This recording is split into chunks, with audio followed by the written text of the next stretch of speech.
The 16th of March, 1902, Volume 4. One should not seek his own comfort or the esteem and the pleasure of someone else, but the sole and only pleasure of God. Oh, how hard it is to have him come for a little. It is a continuous heartbreak and fear that he may come no more.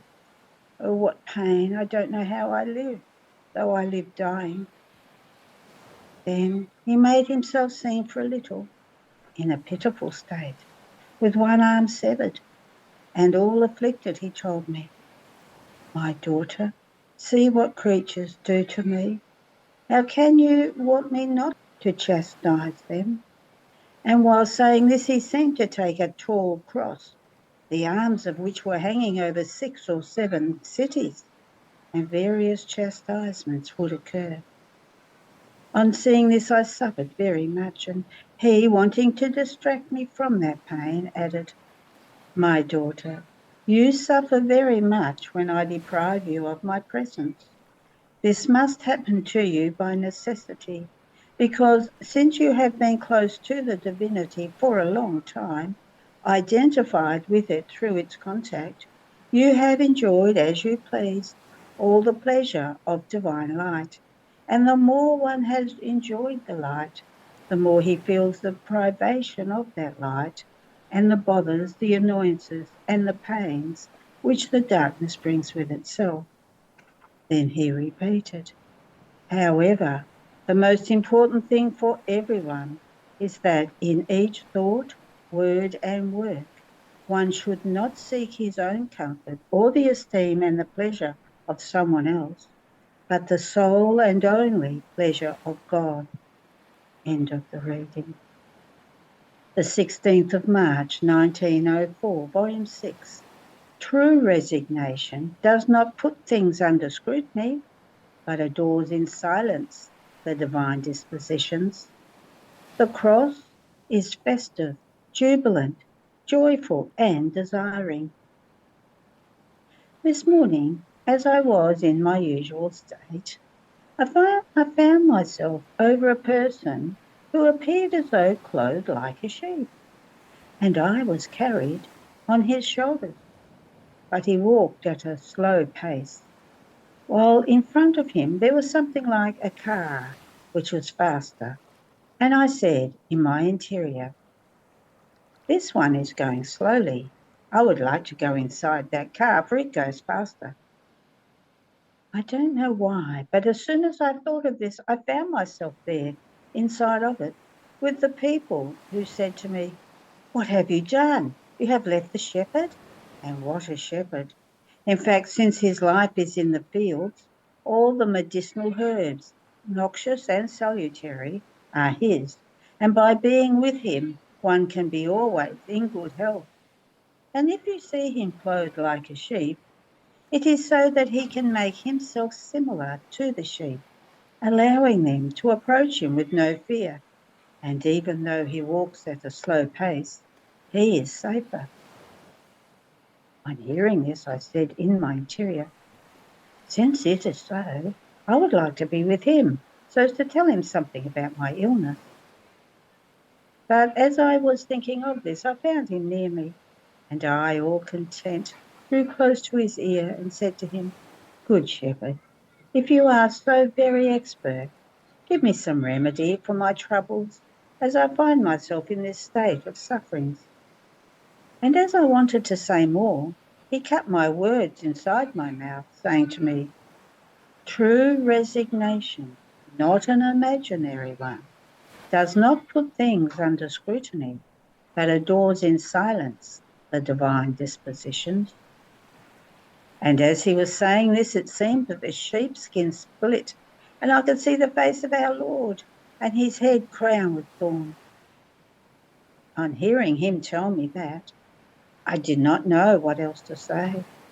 I remained in silence, content with being with him. And he added, You have forgotten to tell the confessor another thing about the cross.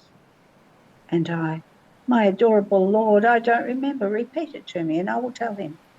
And he, My daughter, among the many titles that the cross has, It has the title of Feast Day because when one receives a gift, what happens? One makes feast, rejoices, and is more content. Now, since the cross is the most precious, the noblest gift, and is given by the greatest and the most unique person that exists, it is more pleasing and brings more feast, more gladness than all other gifts. So you yourself can say what other titles can be given to the cross. And as you say, it can be said that the cross is festive, jubilant, joyful, desiring. And he, good, you spoke well. However, the soul comes to experience these effects of the cross when she is perfectly resigned to my will and has given all of herself to me without keeping anything for herself. And I, so as not to be surpassed in love by the creature, give her all of myself. And in giving myself, I also give my cross. And the soul, recognizing it as my gift, makes feasts and enjoys. End of the reading. The 16th of March, 1910, Volume 9, The Narrow Path to Salvation. In speaking with the confessor, he told me that it is difficult to be saved, for Jesus Christ himself said it. The door is narrow, you must strive to enter. Then after I received communion, Jesus said to me, poor me, how stingy they consider me. Tell the confessor, from their stinginess they judge mine. They do not hold me as the great, immense, interminable, powerful being, infinite in all my perfections, who can make great crowds of people pass through narrowness more than through wideness itself. And as he was saying this, I seemed to see a very narrow pathway which led to a little door, narrow, but jam-packed with people who were competing with one another to see who could advance more and enter into it. Jesus added, see, my daughter, what a great crowd is pushing forward, and they compete to see who arrives first. In a competition there is much gaining, while if the pathway were wide, no one would bother hastening, knowing that there is room for them to walk on whenever they want. But while they are taking their time, death may come, and not finding themselves walking on the narrow pathway, they would find themselves at the threshold of the wide door of hell. Oh, how much good this narrowness does! This happens also among yourselves. If there is a feast or a service, and it is known that the place is small, many hurry up, and there will be more spectators enjoying that feast or service. But if it is known that the place is large, nobody bothers hastening, and there will be less spectators because, knowing that there is room for everyone takes his time, and some arrive in the middle of it, some at the end, and some find everything finished, enjoying nothing. This is what would have happened if the pathway to salvation were wide. Few would bother hastening, and the feast of heaven would have been for few. End of the reading. The 16th of March, 1913, Volume 11. Prayer without fervour, but done in order to please Jesus, is like incense without smoke. In his will, even the ice becomes like fire. One who does the divine will is fed by the light of the Son of God and does all which God does. I am writing some little things that Blessed Jesus told me in these past few days. I remember that although feeling indifferent and cold, I was still doing what I usually do, and I thought to myself, who knows how much more glory I gave to our Lord when I felt the opposite of how I feel today. And Blessed Jesus told me, my daughter, when the soul prays with some natural fervour, it is incense with smoke, not perfectly pure. Instead, when she prays, feeling cold, but with the effort to please me, without having allowed anything extraneous to me to enter herself, This is a purer incense with nothing extraneous. Both of them are pleasing to me. But the purer the incense she sends, the more I am pleased, because smoke always bothers the eyes. As I was feeling the same way, adorable Jesus told me, "My daughter, ice in my will is more ardent than fire. What would impress you the most? To see that ice has the virtue of burning and destroying whatever may touch it, or to see fire turning things into fire? Certainly the ice. Ah, my daughter, in my will, things change their nature. Ice in my will has the virtue of destroying anything which is not worthy of my sanctity, rendering the soul pure, clear, and holy, according to what I like, not according to what might be pleasing to her. This is the blindness of creatures, and also of those who are said to be good, in feeling cold, miserable, weak, oppressed, and so on. The more they feel bad, the more they huddle within their will, weaving their own maze so as to wrap themselves even more within their troubles, instead of making a jump into my will, which they would find the cold fire, the misery wealth, the weakness strength, the oppression joy. I make them feel so bad on purpose in order to give them, in my will, the opposite of the evils which they keep. But creatures do not want to understand this once and for all, so they render vain my designs for them. What blindness, what blindness. Another day, Jesus told me, "My daughter, take a look at how one who lives in my will feeds herself." In the meantime, I could see a sun which was spreading innumerable white rays. It was so splendid that our sun appeared just as a shadow. A few souls immersed in this light were suckling with their mouths from these rays, as if the rays were breasts. These souls were not taking part in anything else, as if they were doing nothing. But while it seemed that they were not doing anything, the whole divine work was coming out from their activity. My always adorable Jesus added, "Did you see the happiness of the ones who do my will, and how the repetition of my works comes only from them? The soul who lives in my will feeds herself with light, with me, and while she does nothing, she does everything. She can be certain that whatever she thinks, does, and says is the effect of the food which she takes.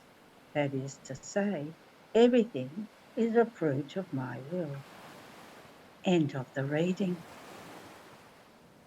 The 16th of March, 1917, Volume 12. How the tight union between the soul and God is never broken. I continue in my usual state. My lovable Jesus makes himself seen almost like lightning flashing by. And if I lament, he says, my daughter, poor daughter, if you knew what is going to happen, you would suffer very much. So in order not to make you suffer so much, I tried to escape you. And as I returned to lamenting, saying, my life, I wasn't expecting this from you. You who seem to be incapable and unable to be without me. And now, hours and hours. And sometimes it seems that you want to let the entire day go by. Jesus, don't do this to me. How you have changed. Jesus surprises me and says, calm down, calm down. I have not changed. I am immutable. Even more, I tell you that when I communicate myself to the soul, and I have kept her bound tightly with me, I have spoken to her and poured out my love. This is never broken between me and the soul. At the most, I change manners, now one way, now another, but I keep inventing ever new ways to speak to her and pour myself out with her in love. Can't you see that if I have not told you anything in the morning, I'm almost awaiting the evening to say a word to you?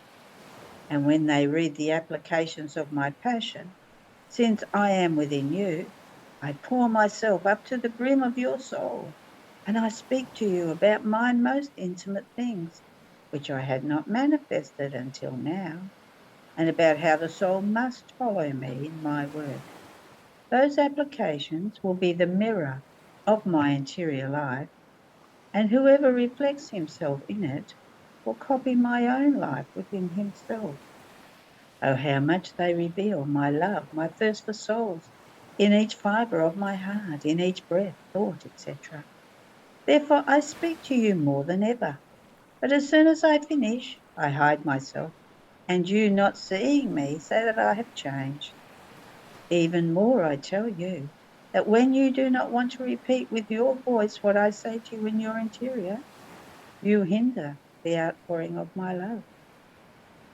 End of the reading. The 16th of March, 1918, Volume 12, The Nourishment of Jesus. I felt a great need, and I turned my sorrowful laments to Jesus, and he, all goodness, came out from within my interior, clothed with a garment studded with the most refulgent diamonds, and as though waking up from a great sleep, all tenderness told me, "My daughter, what do you want?" Your laments wounded my heart, and I woke up to answer your needs immediately. You must know that I was inside your heart, and as you were doing your acts, your prayers, your reparation, pouring yourself into my will and loving me, I took everything for myself, and I used it to nourish myself and to embellish my garment with precious diamonds. Is this so true that as you were loving me, praying me, and so on, I did not remain on an empty stomach as if you were doing nothing? I was the one who took everything, since you gave me full freedom. Now, when the soul does so, I cannot rest when she's in need. I make myself all for her. Tell me then, what do you want? I told him my extreme needs, shedding bitter tears to the extent of wetting the most holy hands of Jesus.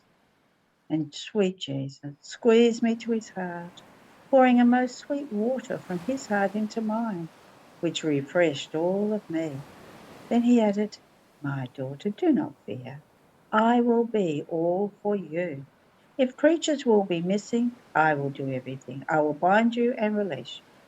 I will never leave you without me. You are too dear to me. I raised you in my will. You are part of me. I will guard you, and I'll say to everyone, 'No one touch her.' Therefore, calm yourself, for your Jesus will not leave you." End of the reading. The 16th of March, 1922, Volume 14. To live in the divine will has nothing great externally. Everything passes between the soul and God. Continuing in my usual state, I was thinking to myself, I feel I am the most bad one of all. Yet my sweet Jesus tells me that his designs upon me are great, that the work which he is doing in me is so important that he does not want to entrust it even to the angels, but he himself wants to be the custodian, the actor and the spectator. Yet what great things do I do? Nothing. My exterior life is so ordinary that I do things below others. But while I was thinking of this, my always lovable Jesus, cutting off my thought, told me, "My daughter, it shows how without your Jesus you can think and say nothing but nonsense. My dear mamma also did nothing extraordinary in her exterior life. Even more, apparently, she did less than others. She lowered herself to the most ordinary actions of life. She used to spin, sew, sweep, light the fire. Who would ever have thought that she was the mother of God? Her external actions indicated nothing of this. And when she carried me in her womb, containing the eternal Word within herself, every motion of hers, every human action, won the adoration of the whole of creation. From her came the life and the preservation of all creatures. The sun hung upon her, expecting the preservation of its light and heat. The earth, the development of the life of the plants. Everything hovered around her. Heaven and earth hung upon her every motion. Yet who saw anything? No one. All her greatness, power, and sanctity, and the immense seas of goods which came out of her were in her interior. Each one of her heartbeats, breaths, thoughts, words were an outpouring into her Creator. There were continuous currents between her and God, which she would receive and give. Nothing would come out which did not wound her Creator, and by which she would not be wounded. These currents expanded her, raised her, and made her surpass everything. But no one saw anything. I alone, her God and Son, was aware of everything. Such current ran between me and my mamma, and her heartbeat would run within mine and mine within hers. So she lived from my eternal heartbeat, and I from her maternal heartbeat. Therefore our lives were blended together, and this was exactly what, in my eyes, distinguished her as my mamma. External actions do not satisfy me, nor do they please me, if they do not start from an interior whose life is formed by me. Now, what is your wonder if your external life is completely ordinary? I am used to covering my greatest works with the most ordinary things, so that no one may point to them, and I may be more free to operate. And when I have completed everything, I make surprises, and I manifest them to everyone, making all remain astounded. And it is certain that the work I am doing in you is great. Do you think it is trivial that I make all your acts run in the current of my will, and that the current of my will runs in your acts, and that as these currents run, they form one single act with all the acts of creatures, making a divine volition flow over all of them, becoming the actor of the act of each one, substituting for all with a divine act, a divine and eternal love, reparation and glory, and that the current of a human will is in continuous relations with a divine will, and that one pours into the other? My daughter, what I recommend to you is that you be attentive and that you follow me faithfully. And I, my love, in these days the circumstances have been such that I felt distracted. And he, therefore be attentive, because when all that you do does not flow in my will, it happens as if the sun stopped its course, and when you are distracted, you form clouds before the sun, and you remain obscured. However, when the distractions are involuntary, a strong and firm act of your will to run in mine is sufficient to place the sun on its course, and like a rapid breeze to dispel the clouds in order to make the sun of my will shine more beautifully. End of the reading.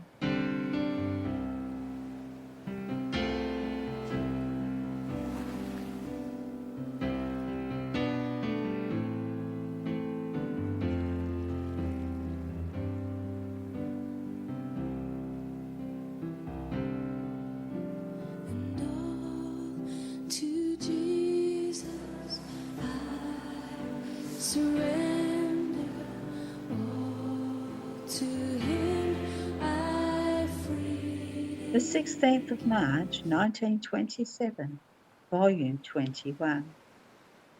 As Jesus was conceived, he formed the retying of his kingdom with creatures. In the divine will there are universal acts that are needed in order to impetrate it, the divine will. I was thinking about the supreme fiat and the way how this kingdom may come and be realized.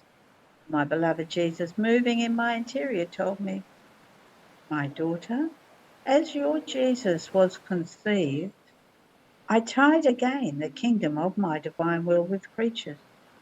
It was necessary for it to take absolute dominion in my humanity and to have its life free in all my acts, to be able to lay its kingdom as it wanted within my humanity. So everything I did, works, prayers, breathing, heartbeat, and sufferings, were bonds and retyings between the kingdom of my fiat and creatures. I represented the new Adam, who not only was to give the remedies in order to save them, but was to redo, to restore, what the old Adam had lost. This is why it was necessary for me to take on human nature, to be able to enclose in it what the creature had lost, and through me give it back again. It was justice that my divine will have a human nature at its disposal that would oppose itself in nothing, so as to be able to lay its kingdom once again in the midst of creatures. More so since a human nature had taken away from it its rights to reign, and so another one was needed that would return its rights to it. Therefore, my coming upon earth was not for redemption alone. On the contrary, the primary purpose was to form the kingdom of my will within my humanity in order to give it back to creatures. If it were not so, my coming upon earth would have been incomplete work, unworthy of a God, as no less I would not have been able to restore the work of creation, the order with which it came out of our creative hands, as our will was to reign in everything. Now, so that these retyings that my humanity formed between the kingdom of my will and creatures might have validity, life, and recognition, it was necessary that I choose one creature who, being entrusted with a special office of making known this kingdom of my will, would bind to herself all these retyings that my will had formed with my humanity, receiving the power to transmit these retyings of my kingdom to the other creatures. This is why I remain in the depth of your soul, maintaining the life of my supreme fiat, to bind these retyings and to lay its kingdom in them. And I speak to you so much about it, as I have not done with anyone else until now. Therefore, be attentive, because this is about the greatest thing, to restore the order of creation between the creator and the creature. Not only this, but it was necessary that I first choose one creature who would live in the divine fiat in order to receive from her universal acts, because my will is universal. It is present everywhere, and there is no creature that does not receive its life. By withdrawing from my will, man rejected a universal good. He took away from God the universal glory, adoration, and love. Now, in order to give back this kingdom, these universal goods, first he wants by right a creature to whom, as she lives in this fiat, he may communicate this universal act. And as she loves, adores, glorifies, prays, she may constitute herself, together with his very will, universal love for all, adoration and glory for each creature, and diffusing her prayer as if each one were praying. She prays in a universal way that the kingdom of the divine fiat may come into the midst of creatures. When a good is universal, universal acts are needed in order to obtain it, and only in my will are there these acts. As you love in it, your love extends wherever my will is, and my will feels your love in every place. It feels itself followed everywhere. Therefore, it feels in you the original love, just as it had been established for the creature to love it in the beginning of creation. It feels its own echo in your love, that does not know how to love with little and finite love, but with infinite and universal love. It feels the first love of Adam before he sinned, when he did nothing but repeat the echo of the will of his Creator. And it feels as though drawn by these universal acts that follow it everywhere, to come to reign again in the midst of creatures. This is why I have chosen you, my daughter, and from their same stock, not only to manifest to you the knowledges, the goods, the prodigies of this fiat, but so that by living in it with your universal acts, you might incline my will to come to reign again in the midst of creatures, as in the beginning of creation. Therefore to you it is given to unite everyone, to embrace everyone, so that finding everyone and everything in you, just as everything is found in my will, you may place harmony among them. They may exchange the kiss of peace, and my kingdom will be restored in the midst of creatures. Hear then the necessity of the knowledges, of the wonders of my divine fiat, to dispose the creatures, to attract them to desire, to want, to long for this kingdom and the goods that are in it, as well as the necessity that I first choose one creature, who by living in my will, with her universal acts, that my will itself administers to her, which are divine acts, may impetrate the kingdom of my fiat for creatures. I act like a king whose people have been rebellious against his laws. Making use of his power, the king puts some in prison, some he sends into exile. He removes from some the right of possession. In some he gives to everyone the penalty that they justly deserve. Now, in the long run, the king feels compassion for his people. He chooses one of his most faithful ministers, and opening up his sorrowful heart, he says to him, I want to trust you. Listen, I have decided to give you the mandate to call back to me the poor exiled ones, to release the prisoners, to give back the right to possess the goods that I removed from them. If they are faithful to me, I will redouble their goods, their happiness. And so he converses at length with this faithful minister, arranging everything that needs to be done. More so, since this minister was always after the king, praying him on behalf of his people to give grace of forgiveness and reconciliation to all. Then, after having arranged everything in secret, they called the other ministers, giving them the order to let the beautiful news reach the people in the prisons in the exile, how the king wants to make peace with them, how he wants each one to return to his place, and all the good that the king wants to give them. And as the beautiful news spreads, they desire, they long for, they dispose themselves with their acts to receive their freedom and the kingdom they had lost. And while the news is spreading, the faithful minister is always after the king, beseeching him with incessant pleas to let the people receive the good established between the two of them. This is precisely what I have done. In fact, what can be done between two, one on one, in the secrecy of the sorrow and the love of two beings who love each other and who want the same good, cannot be done with many. A secret sorrow and love of your Jesus, united with the soul whom I choose, has such power. I give, and she infiltrates what is needed.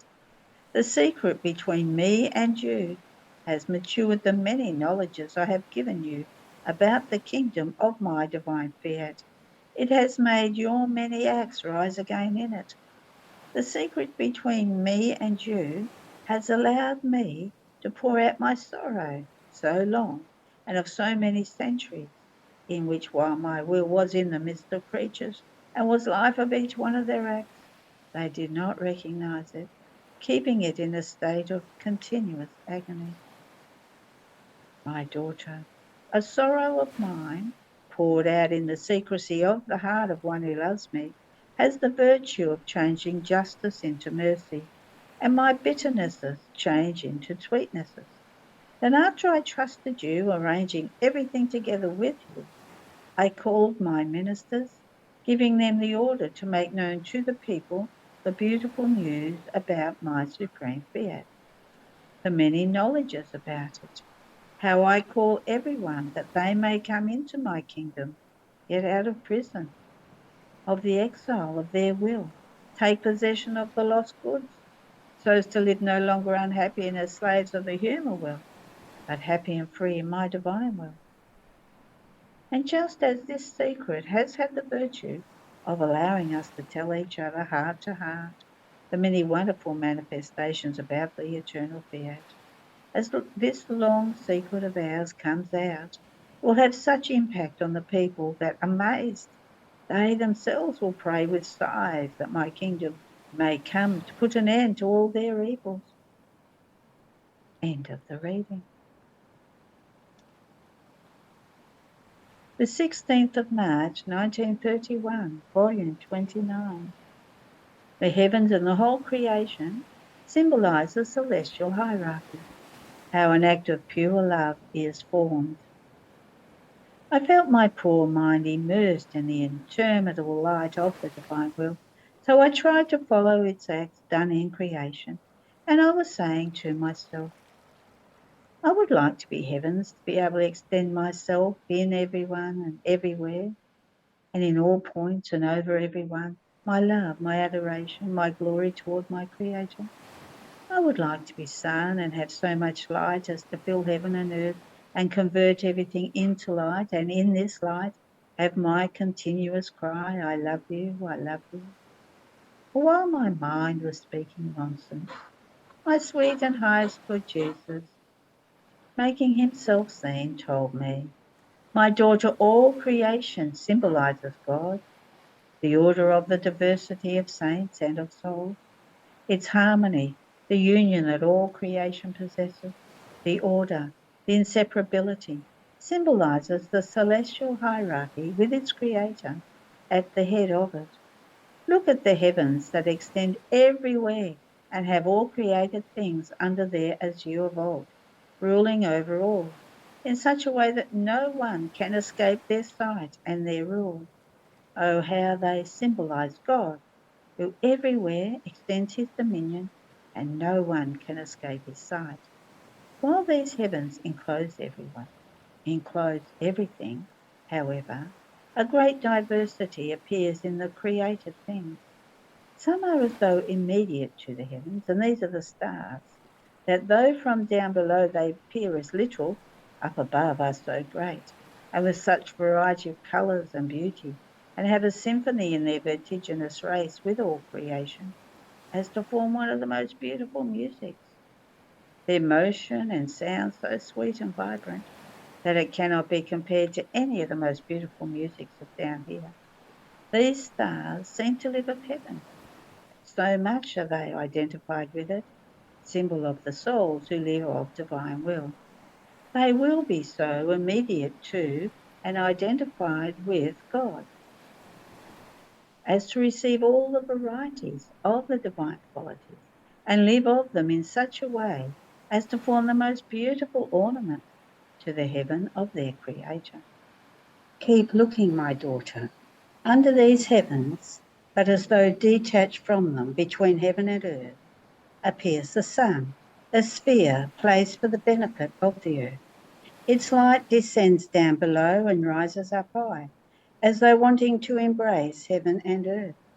Therefore, it can be said that its light, touching the heavens, lives of heaven, symbol of those souls chosen by God to make graces descend from heaven and make them descend upon earth in order to call it back to live in the divine will.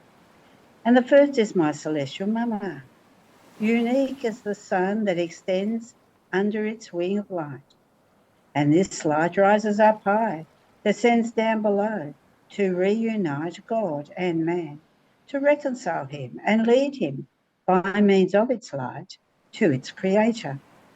The stars seem to live on their own, united with the divine heaven, while the sun lives of God, but gives itself to all, and its mission is to do good to all. Such is the sovereign queen, but this sun will not be alone.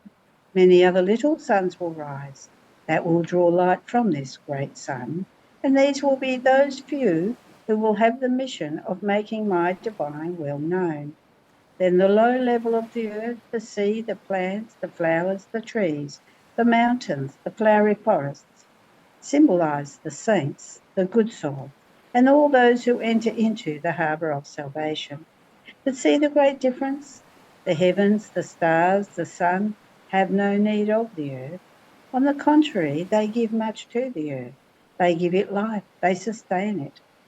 Not only this, but all the things created by us that are fire always at their place, they never change, they neither increase nor decrease, because they have such fullness as to have need of nothing.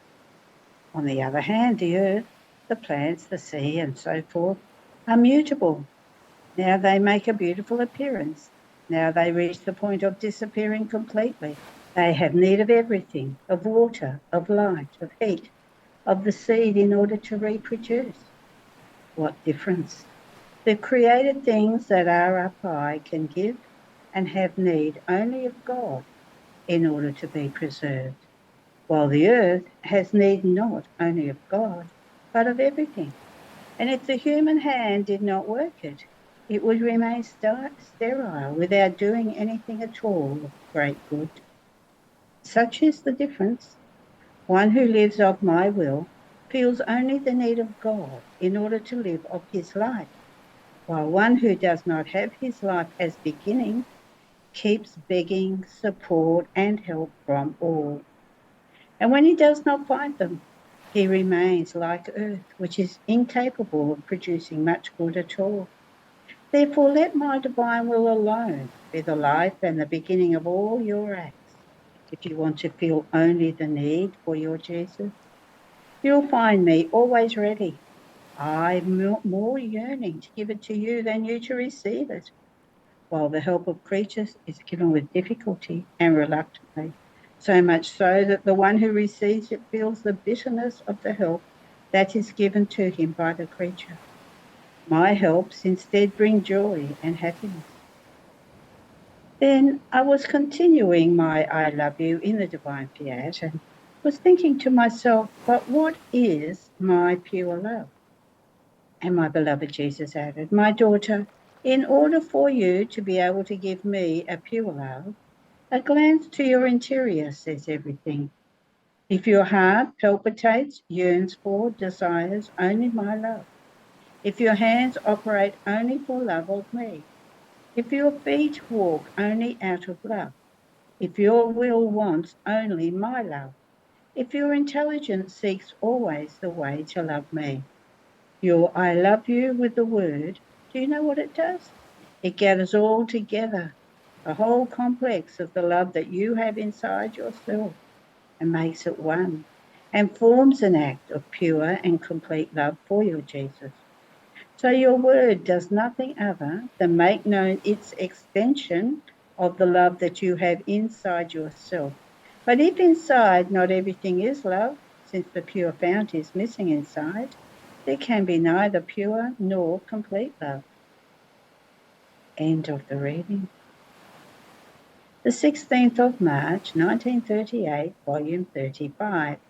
How the divine fiat reaches the point of counting the breaths and the minutes to make the creature to return to live in it. She knocks on all created things. How God wants to be in continuous act of giving and receiving.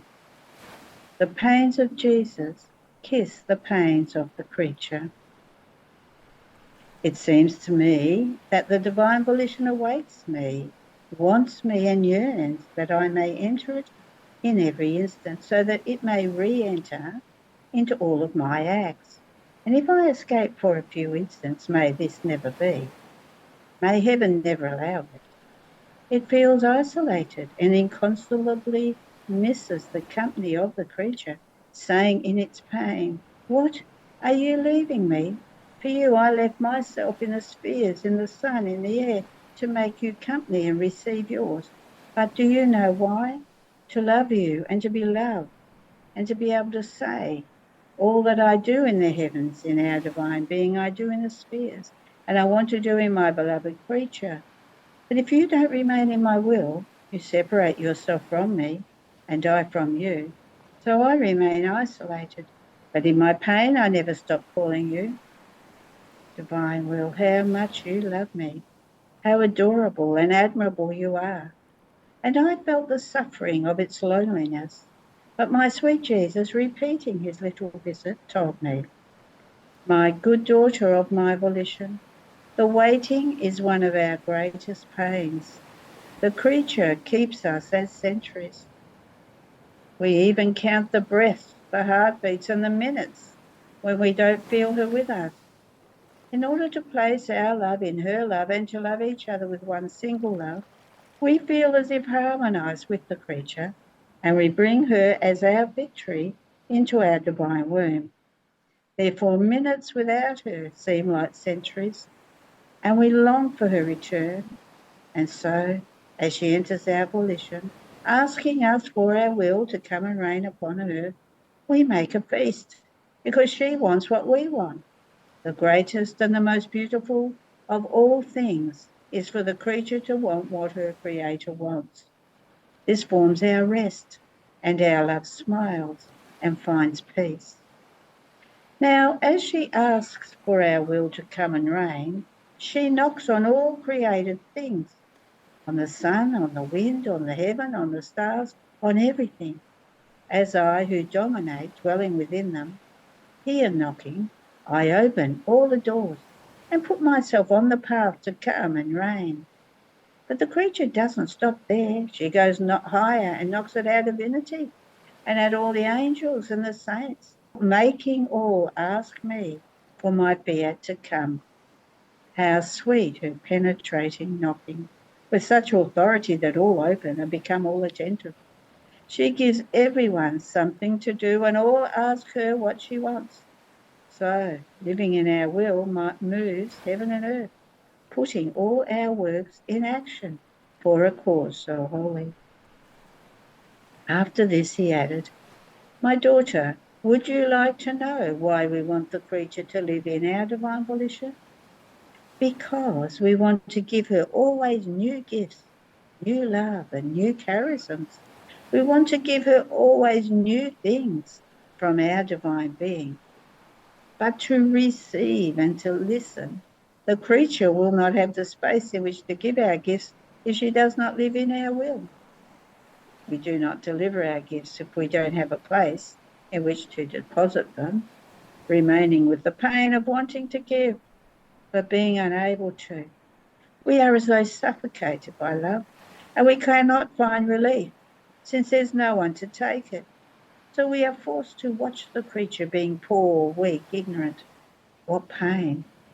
In our will, instead, we place our goods in common and go on telling her, take whatever you want, and in recognition give us the little tribute of your love and your will. Therefore, my daughter, let's make a pact. Let's agree on this. I must love you always, and you must always give me your little love. We will always be in communication, and we'll always have things to do together. We will love with one single love and be happy with the same happiness. Then I was feeling suffering with such a restlessness that I couldn't find a position. My sweet Jesus came back and continued, my daughter, my pains kiss your pains, hug them and blow over them with their love. They identify your sufferings with mine, giving them life in my own pains. So your pains receive the same infinite value and the good that mine produce. In my will, things and the pains too remain changed, and from human things they become divine. I feel that it is not the creature who suffers them, but I myself form and create those pains in order to suffer them within my beloved creature and repeat my life within her, along with the court of my sufferings. This is why I called them my pains. If you only knew what I do with these pains, I place them between heaven and earth as perennial glory and love to my celestial Father, as defence and refuge of the creatures, as regret for those who offend me, as a cry of love to those who do not love me, as light for those who do not know me. In sum, I make them do all the offices of good needed for the creatures. Therefore, let me operate. These are works that your Jesus wants to do, and I can do them in the one who lives in my will. End of the reading. There are no more readings today.